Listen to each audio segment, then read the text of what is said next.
On March 21st, New Jersey Governor Phil Murphy announced a statewide stay-at-home order requiring all non-essential businesses to close that night by 9 p.m. Small business owner Sarah McEwen explained how she is staying afloat after reopening in mid-June. We are obviously still struggling. But I'm paying the bills, which was my goal when we reopened, and I'm able to do that. McEwen opened her shop in 2016.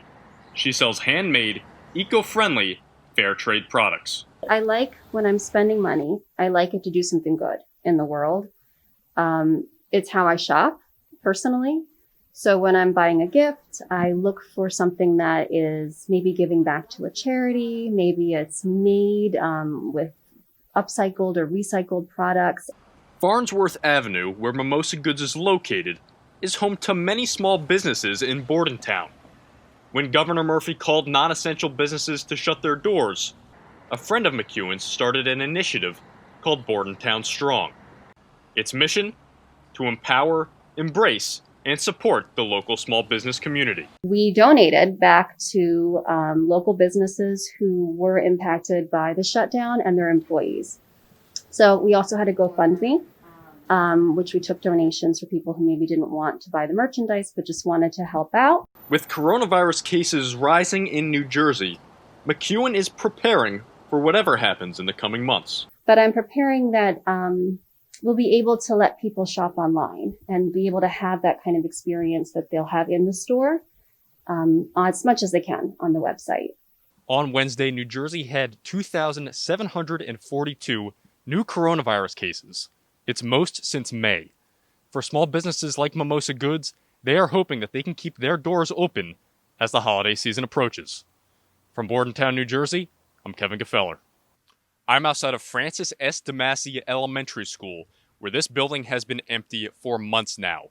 Students and teachers have been transitioning to virtual learning, and now they're discovering the importance of their mental health. I had the chance to catch up with a teacher who's experiencing this firsthand.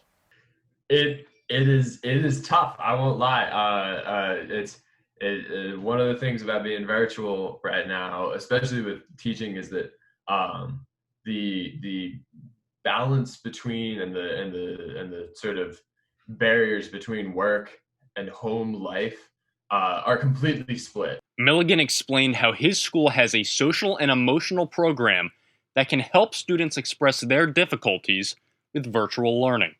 We have a social emotional learning program. It comes to the teachers, and then the teachers sort of repackage it through our morning meetings every morning. And in that way, we're hoping that students are getting the check-ins that they need and having the opportunity, if they are having problems, to express that to someone.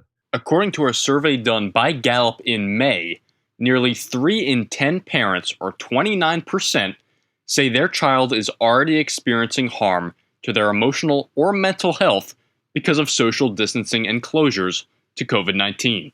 Sandy Battaccio of Spartanburg, South Carolina, has 2 sets of twins alternating between in-person and virtual learning. She explained how letting her children get physical exercise has helped with their emotional well-being. Well, we are lucky here in South Carolina where the things are still open, a lot of things. Getting them out to do physical activity has been extremely important. Luckily, the golf courses stayed open so we could get them out doing something physical. They've been able to do their team sports. When they're not having the physical activity, it really compounds in the household, the noise, the fighting, just the back and forth that, goes on in the house. For students who are struggling, the National Alliance on Mental Health has multiple resources on their website, including a student guide to mental health. In Marlton, New Jersey, I'm Kevin Gfeller.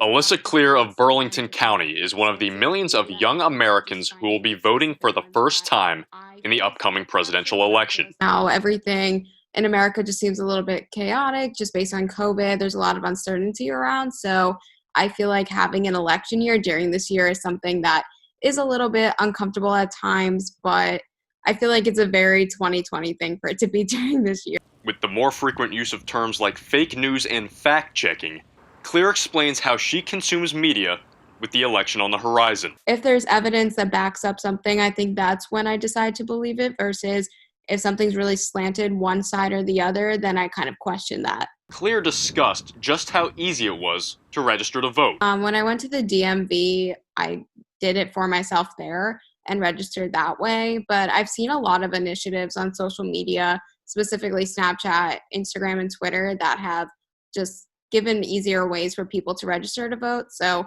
I think it's a lot more prominent this year than I've seen in the past. But also I might be more aware of it just because I'm of age now. So Now, if you're voting by mail like Alyssa, you can expect to receive your mail-in ballot no later than October 5th. And if you have yet to register to vote, the deadline for New Jersey citizens is October 13th. From Mount Holly, New Jersey, I'm Kevin Gfeller.